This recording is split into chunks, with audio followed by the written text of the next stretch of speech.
Excellencies, our honored guests, our panel speaker, Honorable Patrick, and the officials of the Center for Intellectual Excellence, the organizers of this virtual event, our youth representatives, distinguished ladies and gentlemen, all other protocols duly observed.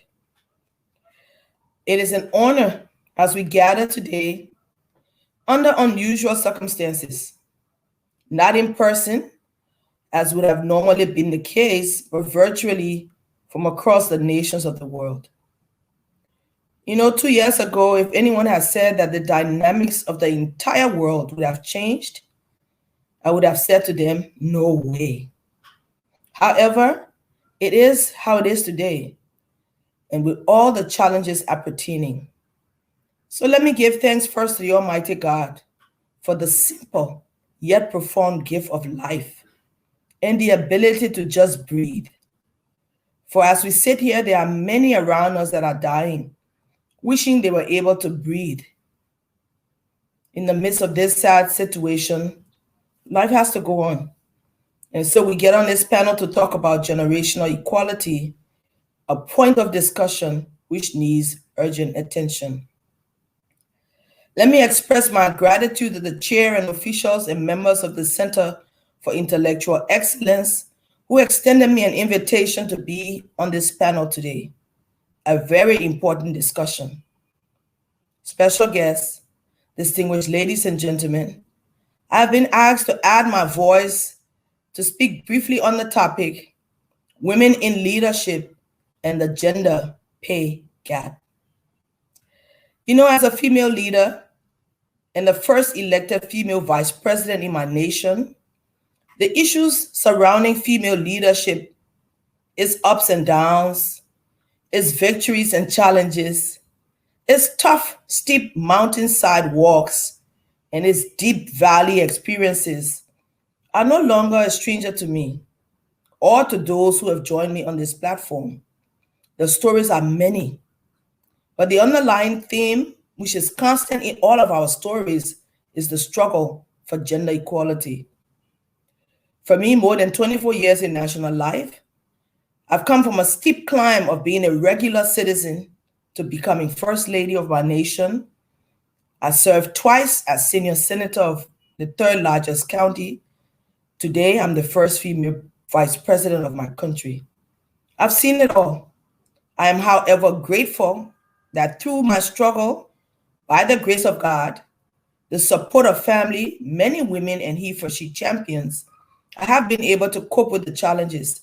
I've learned some difficult lessons, and I still continue on this journey today. For it is indeed a journey and not an event. The issue of women leadership and the changes we want to see have moved from being a mere whisper to a song, to a shout. Now it is a roar, because everyone across the nation of the world has heard of the many reasons why female leadership is important in the scheme of things, and why it has been agreed, as stated by Mao Zedong, that women actually hold up half of the sky. And I agree with him. This thought is one which has been accepted by almost everyone, whether you're in the political sphere, social, religious, civil society, and just regular leaders in communities. Everyone has agreed. The problem we have still today is, how do we make this dream a reality beyond the minimum 30%, which in itself is still a challenge? Howbeit, we have made some progress from Beijing 1995 to 2001. Excellencies, special guests, ladies and gentlemen, a few days ago, leaders of the world, including my president, His Excellency President Weah, gathered in the French capital of Paris to discuss this very important issue of generational equality, and to look at ways in which to make this issue a way of life and not the exception it actually is. At this conference, commitments were made to do all that is humanly possible to bridge this gap in providing opportunities at all levels, including salary gaps between male and female. I am of the opinion that all voices were heard at that conference, and the message of the importance of this issue was sent throughout the world. What is remaining is to put these words into action. Let me congratulate the leaders who had the privilege to attend the Paris conference. But special thanks go to the UN system under the able leadership of Antonio Guterres and some other world leaders like him. Another such leader is His Excellency President Paul Kagame of Rwanda, who have worked to match his words to his commitment to generational equality and equal pay for male and female.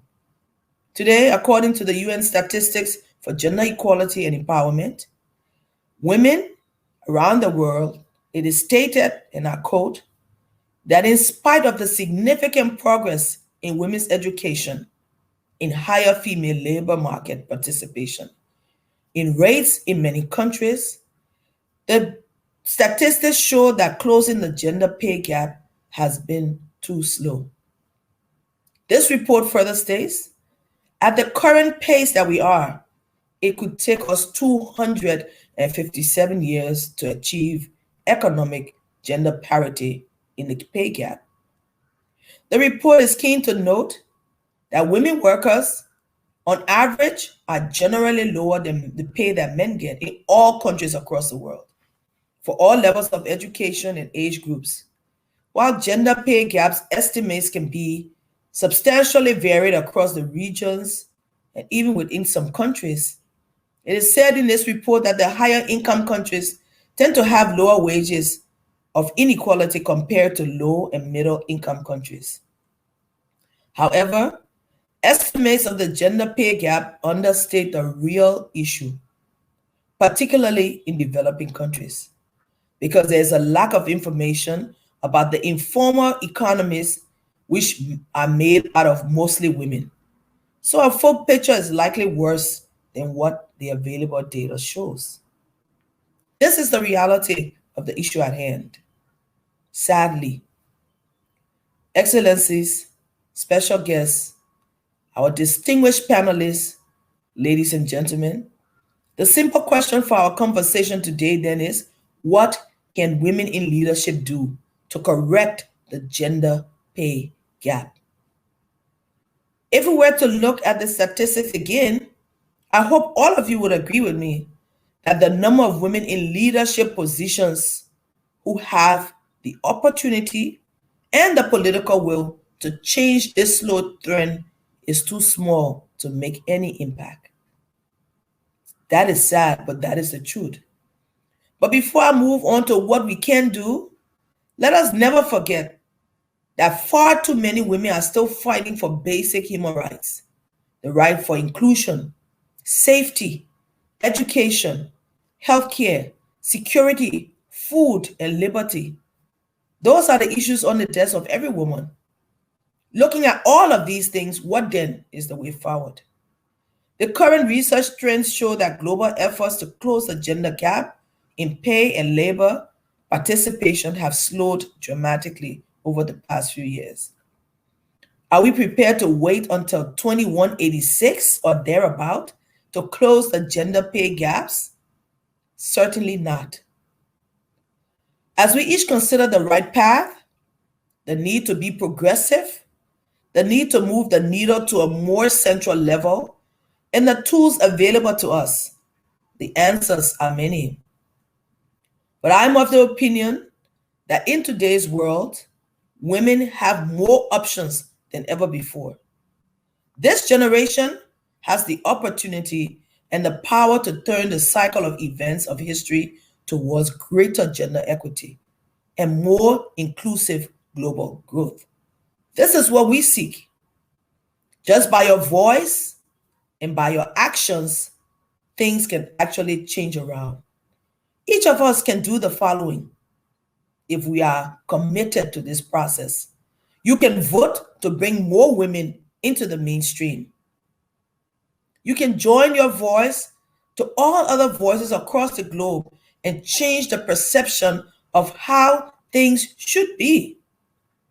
You can use the many social media accounts available to spread the message and advocate for critical issues just from the comfort of your living room or your bedroom. You can run for office. That's a good one. You can dream, prepare, build, and climb the corporate ladder. For if you keep climbing, you will reach the top. You can start your own venture, become successful, and support the causes you believe in. You can mentor others and build coalitions with those who share your view. In addition to that, there is a quote by Christine Lagarde, the current president of the European Bank, from whom I must quote this evening. She says, when given the opportunity, you can be the best possible version of yourself by hiring women, by promoting women, by investing in women, and by promoting civility in the public and private discussions. And last but not the least, because there are many options on the table, we can hold our national leaders accountable to the promises made and refuse to accept token words and no deeds. What a platform we have. Each of these suggestions mean that women in general and women in leadership still have a long way to go to achieve generational equality. But now, more than ever before, the pathway is clearer. We must remain resolute and continue to fight for generational equality. In closing, I note that indeed so much more remains to be done, but I am convicted that it can be done in this generation by each of us, regardless of where we find ourselves in this struggle. We can each do the following: believe that everything is still possible. You can join the movement, make your contribution, add your voice, rise up and shine to your best ability. Get more he-for-she champions involved in the struggle, and we can push until something happens. For indeed, I'm an optimist, and I believe that all things are possible. Excellencies, special guests, distinguished ladies and gentlemen, the task ahead is onerous, but together we can accomplish this feat and turn the tide of history. I am committed to doing all I can to make generational equality a way of life. For the request of generational equality is simple. It is only fair and it is timely. Now is the time, not tomorrow. I thank you so much for these few minutes to add my voice to this discussion this evening. Hi, Your Excellency Jewel Howard Taylor. Nice to see you. I'm Molly Thomas, one of the moderators for this event. It was great to hear your words of women empowerment and the things that we still need to do moving forward. I'm hoping we can have a little bit of a question and answer period so I can glean a little bit more from your experience. Let me ask, I was looking at your extensive background and in education, especially, right? When it comes to science and economics and banking, I mean, those are fields that have been traditionally dominated by men. What was it like for you as a young woman coming up in those fields and making a space for yourself? The first thing I realized is that if someone wanted to make a difference, they had to be prepared for the challenges. And I wanted to be a banker originally as a young girl growing up. So all of my first degrees are in banking.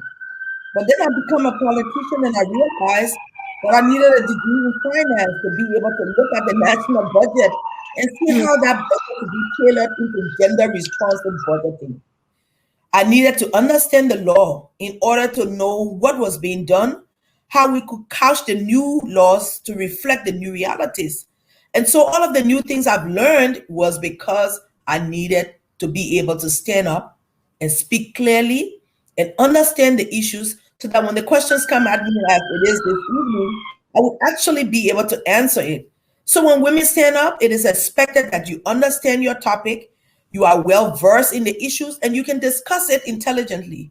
And so when I found myself on the political scene, I knew I had to go beyond just the sphere of banking because I was no longer a banker. I had become a politician. I was dealing with national issues, and those national issues vary from healthcare to education to gender to integrity to corruption. And so I had to get a grasp of those topics in order to be an effective lawmaker, for which today I'm the first female vice president of my country. And so you're saying education, training at all costs, like figure out how to get it. Yes. And today everything is at the tip of a button. You can actually stay at home and go to school. So you can be at work, you can be at home, you can do several things at the same time, but we must be prepared because the challenges are many. And when you step up on that stage, you can't fail, you can't fall, you can't retreat. It's going forward at all costs. And so we must gather all of what we need as women in order to do the best that we can. My friends call me a perpetual educationalist. I'm always learning something new. And I say to them, I get to some conferences and they say, well, Senator Taylor or VP Taylor, can you come and talk to us about peace and security? I have to have an idea of what peace and security is because it is the crux of a lot of the things happening in West Africa. And so I've learned, I continue to read, I continue to listen to these programs, and whatever information I need, I know it's at the tip of my fingertips. And so I continue to study, even if I'm not in a real school. I know that a woman who needs to be the best at her game must actually understand basic issues. Have you experienced, I mean, in your time on the way up to this position, vice president now, biases or people underestimating you just because you are a woman? And how do you work against that? Obviously, education and your expertise comes to the table, but how do you even sometimes cultural things that step in there where it's like, well, maybe that might not be your place? How do you step out of that and create a new mold? And I've gone through all of that because, mind you, I'm 25 years in politics. And so when I started, there were men on the table that would say, what is she doing here? Oh, go and sit down. The fact is, you must have a passion for what you're doing also, and know that regardless of what is being thrown at you, you must remain resilient. It's tough. I'm not going to make it sound like it's a walk in the park. It's not. It's a very, very, very difficult walk. At times you're actually walking on hot coals. But if you have a passion for what you're doing and you believe that you're making a difference, you have to wear those biases off like a duck would shake off water that's wasted on it. Because if you don't, you'll get burnt out and you'll get frustrated. Right. But every time you go through a challenge, then the men give you a little bit more respect. Oh, she's not going to run away. Or she's not cowering in a corner. Oh, she actually can say and explain what she wants. So I want to say to everyone out there, it's not easy, but then nothing is. I mean, even if you want to be a cook in the kitchen, you know how many times you have to burn your fingers in order to get your food to be the sweetest? So just know that it is being put through the fire. Should it remain so, Molly? No. I'm hoping that as women like Ellen Johnson Sirleaf and all of the other great women we've had on the African continent and in Europe and America, as they have broken the glass ceiling, every time another woman goes through the ceiling, she breaks a little bit more. Hopefully in my lifetime, I will see a situation like Rwanda where it becomes a way of life. And it's not a struggle, but it is a struggle for where I sit.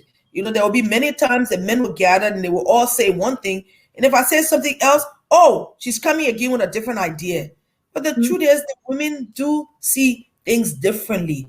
And that's why we must remain engaged. We must get elected. We must elect women candidates because the voices that we bring to the table make up half of the sky. And that half should not be silenced.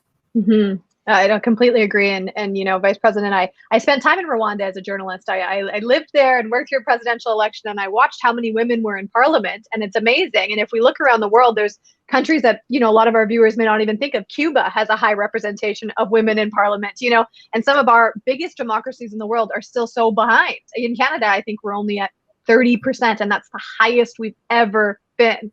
So, we have so much more work to do.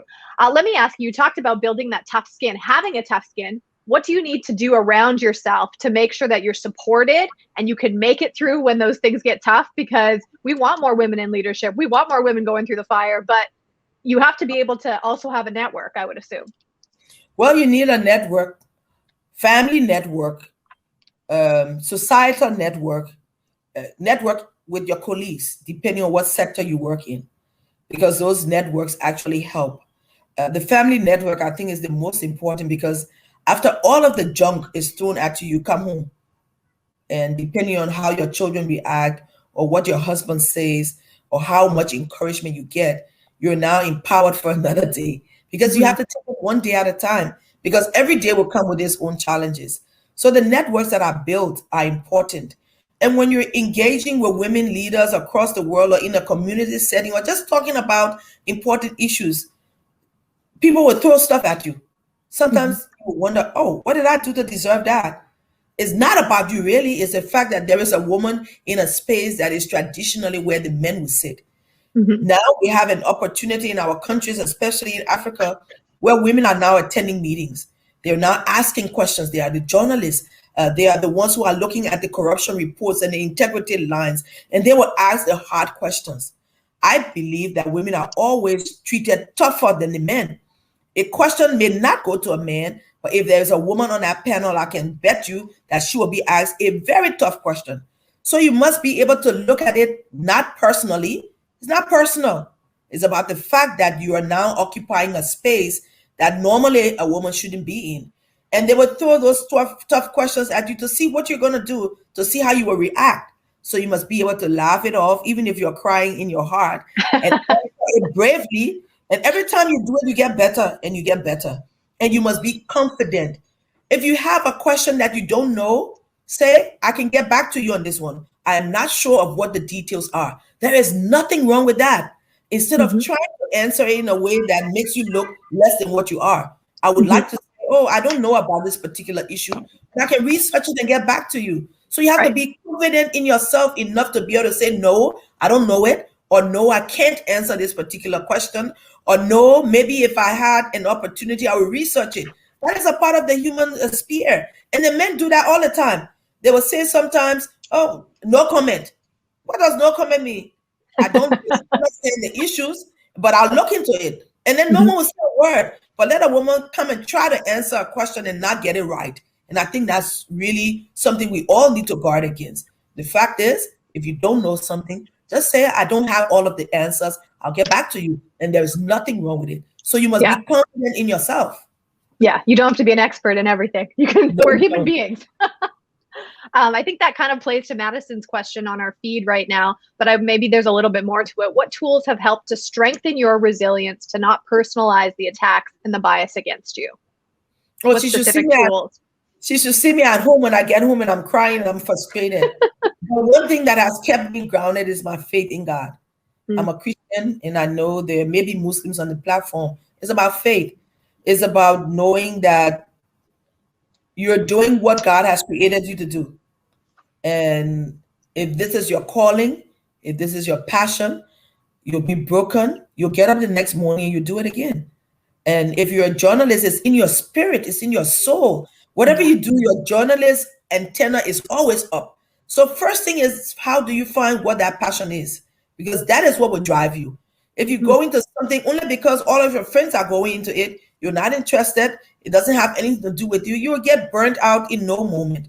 But then, if this is something that you've been born to do, and I still believe that people are born or created for certain things, that if you're born to it, if you're prepared for it, you get up the next morning and you go and do it again. You burn your fingers in the kitchen. The next day you go and you cook again because again, this is what we know how to do. So I Right. think that is most important in the work that all of us do, regardless of whether you're a politician or not. It is your faith. And when I Right. get down and I'm frustrated and I can't find the answers, I just go back to the Bible. Yeah. Have a firm foundation away from your work so that you can weather everything that's coming at you. Let me ask you, Vice President. Katie's asking a question here on the chat, and she's talking about COVID-19. We know that it has disproportionately affected women in the workforce right across the world. Women are going to have to build back, come back, try to get a job again.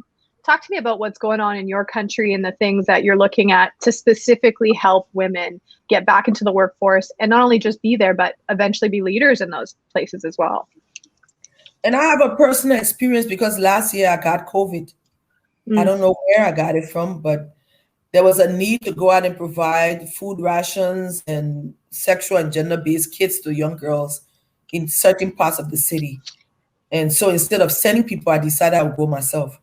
Because when people are in crisis, you want someone to show that they care. And that even though we're in this crisis, we're in it together. And if we work it out, we'll make a difference. And so I actually got COVID. So for me, it's personal. Mm. I also run an NGO called the Jewel Starfish Foundation. We provide mentorship and scholarship and empowerment to girls across the country. And I know how difficult things were because the entire country shut down. It was even difficult getting food. We are a developing country, and so it wasn't easy to have food delivered because half of the places didn't even have roads.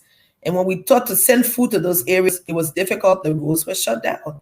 And so women are now in a very difficult position. The rate of sexual and gender-based violence has gone through the roof. So you have more rape, more physical abuse, more mental abuse because people are stuck at home.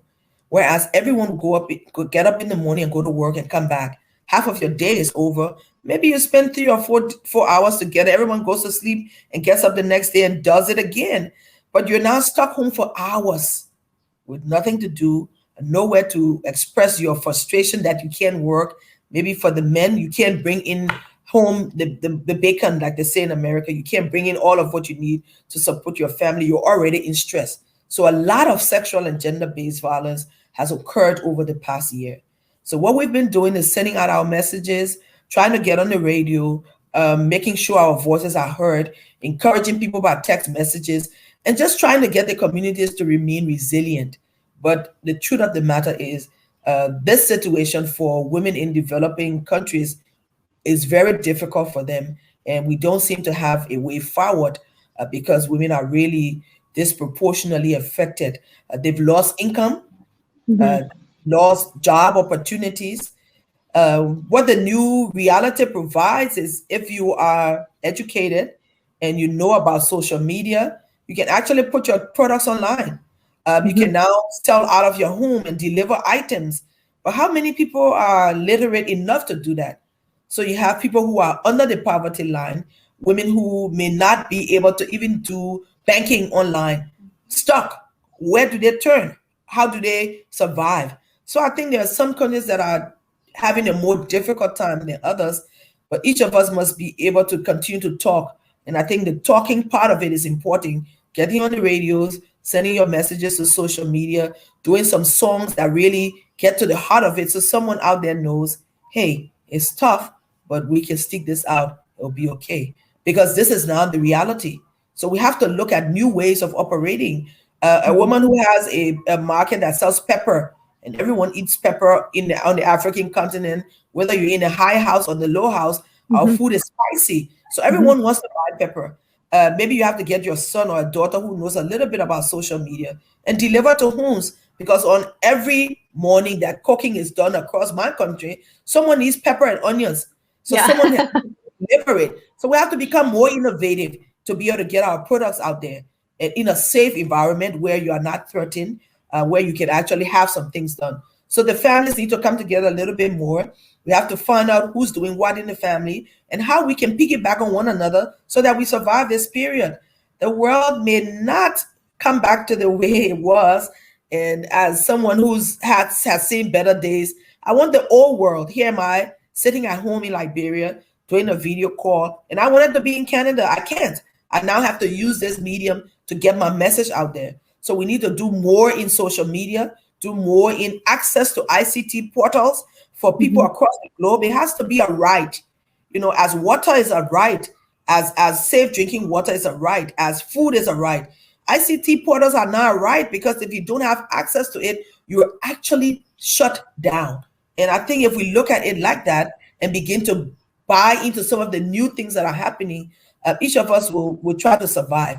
I'm still leery about buying things online, but the shops aren't open. So you have to take the risk and say, okay, let's try this and see if it works. So each of us have to encourage one another, bring about new ideas, and see how we can get acclimated to the new world order that we find ourselves. Yeah, another question that's come up is asking, if people don't have access to certain technologies online, social media, online banking, etc., what other mediums should we use to engage women specifically to help lift them up? Is there specific things in your part of the world that, you know, you've really noticed, wow, this is very beneficial, even though it might not be the traditional route? Well, we'll go back to the basic radio.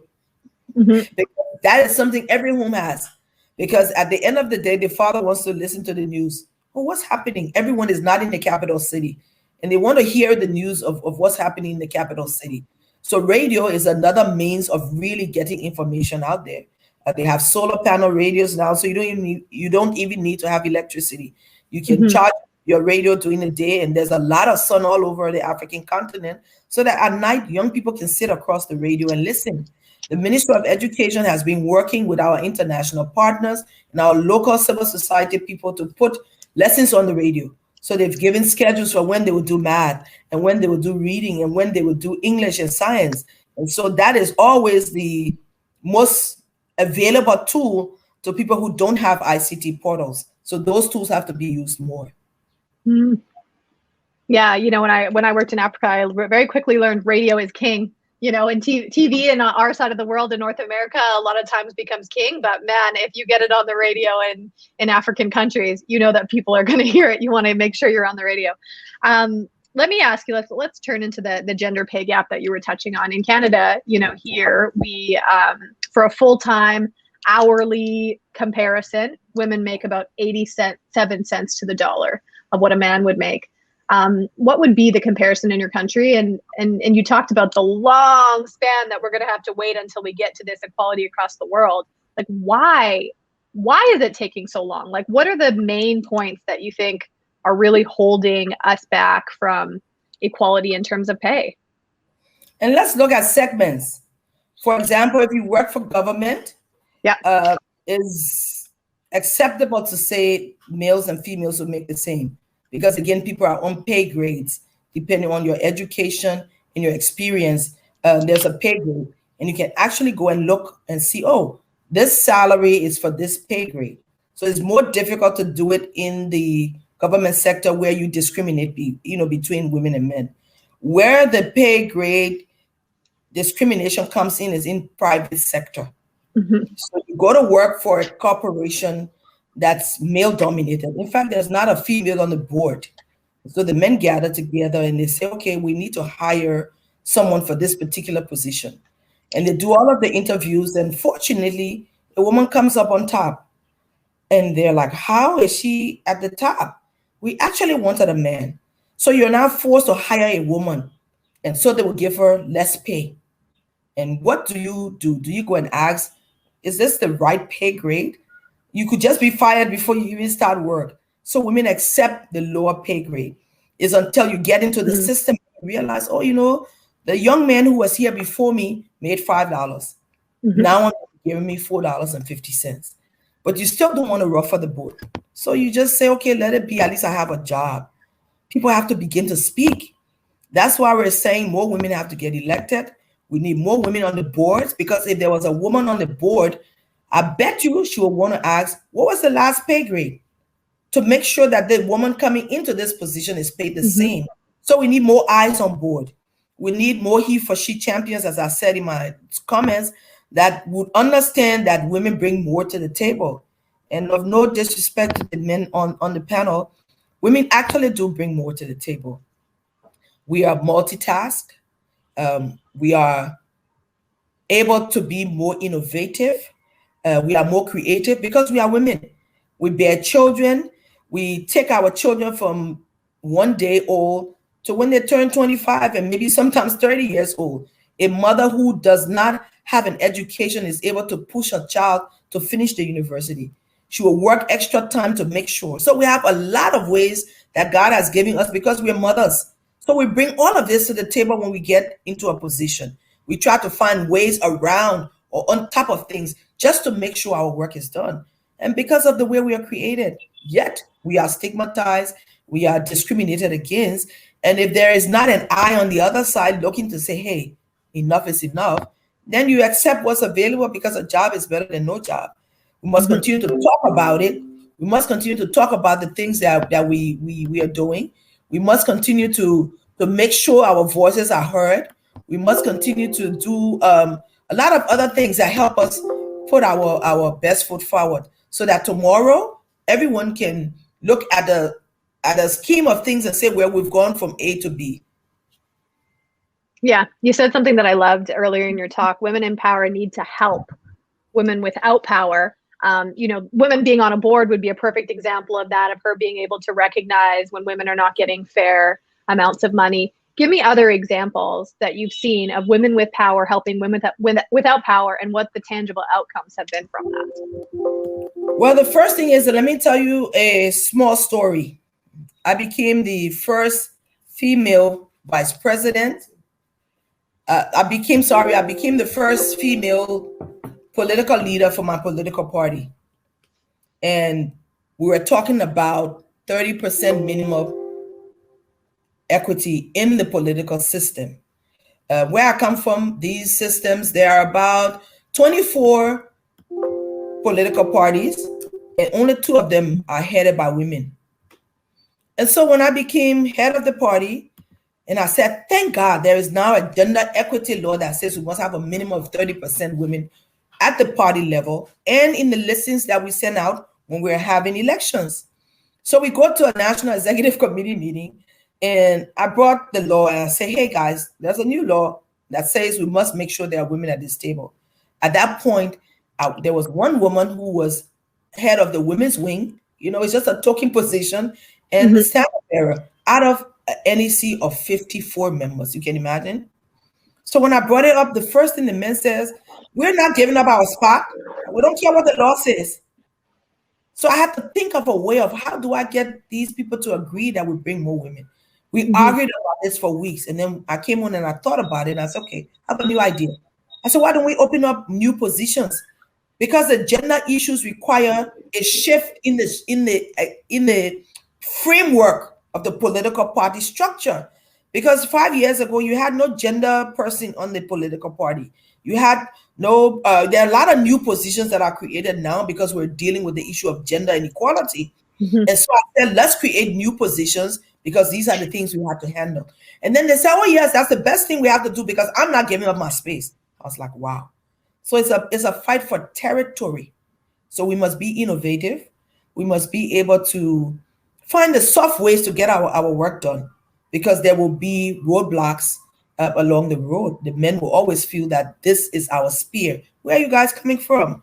So as you deal with the issue of equality in political space, in public space, in civil society, in corporate space, what are the new ways? Women who get an opportunity to get at this level must look at those issues. If I had not been sensitive to the need for bringing more women on board, it would have just been another NEC meeting. Okay, we're 2 women.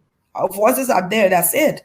But when you have women heads of corporations or organizations or political parties or systems, they look out for other women. It is a mandate when you get to that position to make sure that women are brought up. And in my shortcomings, I said, women must make sure women are elected, that women are hired, women are mentored, women are encouraged to get on board, because each woman will bring a few. And then as we grow in size and grow in influence, hopefully the float goes up higher and you end up with more women at the table. If not, it's one woman with one voice that is 9 times voted down, because we're in a democracy across the world and they're saying the majority vote. The majority vote is the male vote because they are the majority at most tables. I'm going to take a question here from Karen, who's asking, how can we encourage men to also fight for women, like specific examples of how we can do that? Not to mention LGBTQ+, because the women's pay gap is terrible to think of, but the LGBTQ+ pay gap is even worse. And that's the inequality in the systems that we talk about. How do we encourage more of this?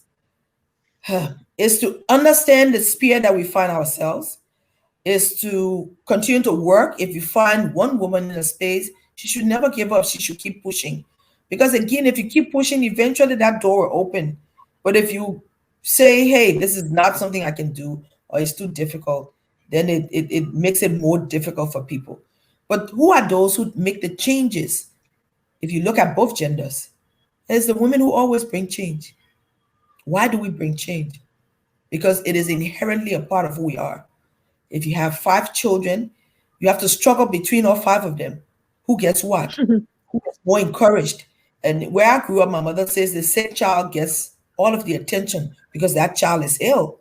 And so you Mhm. have a mother paying more attention to the sick child because she wants that child well and up and running like everyone else. So the women will come to the table. We're more innovative. And I think it's just getting us in the door.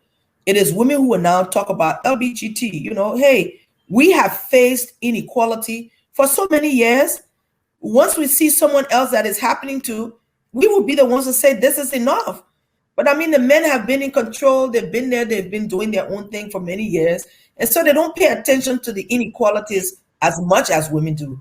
That's why all of us must continue to fight for more women in the governance space at every level. Let's talk about men, about the male role in like tangible ways. Like, what can men in government positions do? What can men in corporate positions do on corporate boards? Like, what should they be looking for? What should they be thinking about? Who should, like, what are the things that they can tangibly do in this conversation to push women forward, and not just women, diverse women, racialized women, indigenous women in our different countries? Push everybody so that everybody is at the table making the decisions. But we need more he for she champions. Women have to do more in terms of getting into the mindset of men. Women are emotional. So if you want a woman to do something, tap into that emotional side and she'll do it without even hesitating. But we're different from men.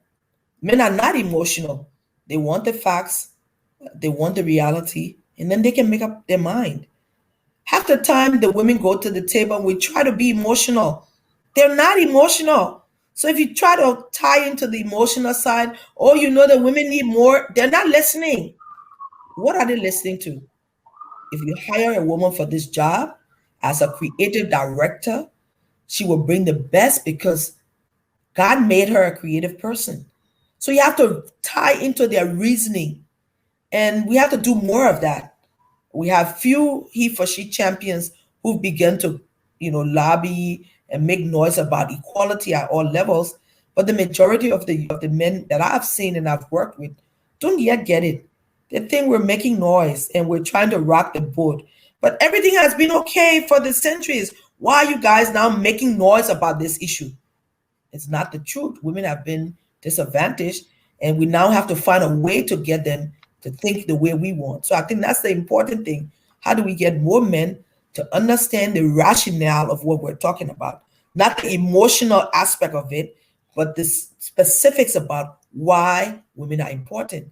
Today, the G7 countries are talking about what women bring to the table, the innovation. There's 50% of the population is not allowed in most countries to work and bring to the table all of the energies, all of the innovation, all of the different wherewithals that make countries grow. If you look at women in the different sectors, we're actually the sustainers, the sustainers of the system. Someone comes and say, well, I want 100 bags of pepper every month. Who's on the farm? Because that woman knows if she goes to the farm every day, she will get a little bit of money to buy food for her children. The men will get paid and they'll go and drink it and womanize. I mean, there's just an example. People, please don't take it out of context. I'm just trying to let you see the fact that women are in the mainstream of the changes that are taking place. And anyone who doesn't realize what the woman brings to the table makes his company or his nation or his community provide only 50% of what God has given us. Who uses 50% of what you have? When I was in school, 50% was failing. Yeah, I mean, anything that's 50%, you're way beyond the line of passing. You must get at least a 70, and 70 means you have at least, 30% women who are there saying, hey, let's get this done. So let's deal with the rationale of what we bring to the table. I think that will help more he for she champions. It will encourage others to listen to what we're saying. And I think that will help us push more women and the women agenda and the inequality agenda, which is now an international issue. How we get it done is by getting the men who are in the decision making processes on board to help us change the status quo.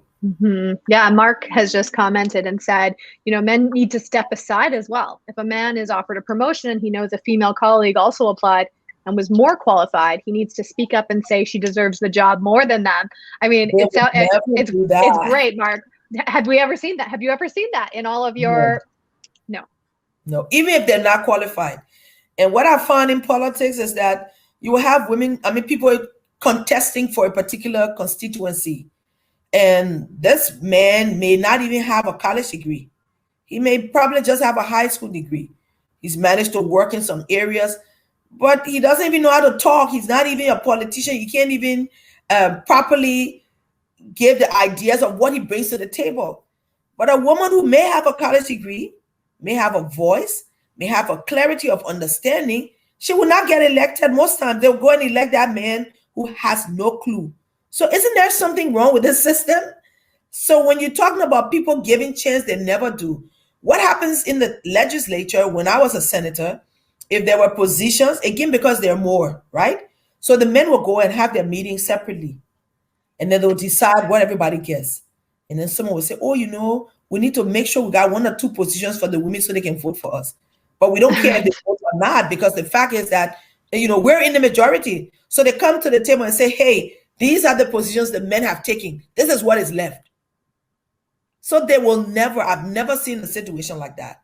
And I think when you raise it, then they say, oh, the women must fight. What is it? There might be a woman who is more qualified to be chairperson of a committee that will bring so much to the table. If you're not lucky, if there's a man who wants that position, it might be lucrative. It might be a position that gives much more voice. You have a louder voice on important issues, like we're talking about gender equity and all of that. A man will say, oh, let me go and be it. I was shocked to find out in the Senate that a man took the position for chair on gender. I'm like, excuse me, what are you guys talking about? They actually elected a male for gender. There were 7 women in the Senate who were all qualified. They refused to give any of us that position. Because when you go to vote, the men will vote in black. So I haven't seen that situation at all. Right. Well, hopefully having these conversations, we start to see more of that, at least in the future, right? Let me go to Nasheen's question. Hopefully, Nasheen, I'm saying your name right. How do we stay authentic with the emotional side of being a woman and work with men? I think that the authenticity piece is very, very key. And we have to put our emotions aside, because like I said earlier, they don't react to emotion at all. They see you like a crybaby. So why is she here and everything is going to make her cry and everything she's going to make it personal? Because they don't see the personal side. So when you get into a position, you're a journalist, I can only just imagine some of the things you've seen. If you become too emotional, and then you sidestep, and when the gatherings occur, they say, don't bring Mali. She's too emotional. We don't want to deal with her emotion. So women have to realize that when you step out there, you have to bury your emotions. As you work, you must think like a man. Well, it looks like, folks, we may have lost Vice President Howard Taylor. She was such an amazing guest and really candid and open. But our time is basically coming to an end anyway. So if you were hoping for that last question, I'm sorry, you won't get that answer to it. And Patrick had added on the chat, emotions can be an asset. It's really authentic than pretending. But yeah, getting into these places in different countries and cultural contexts as well, I think really influence the way that we address those things. So thank you for all of your questions. Thanks everyone for a great session, and see you later.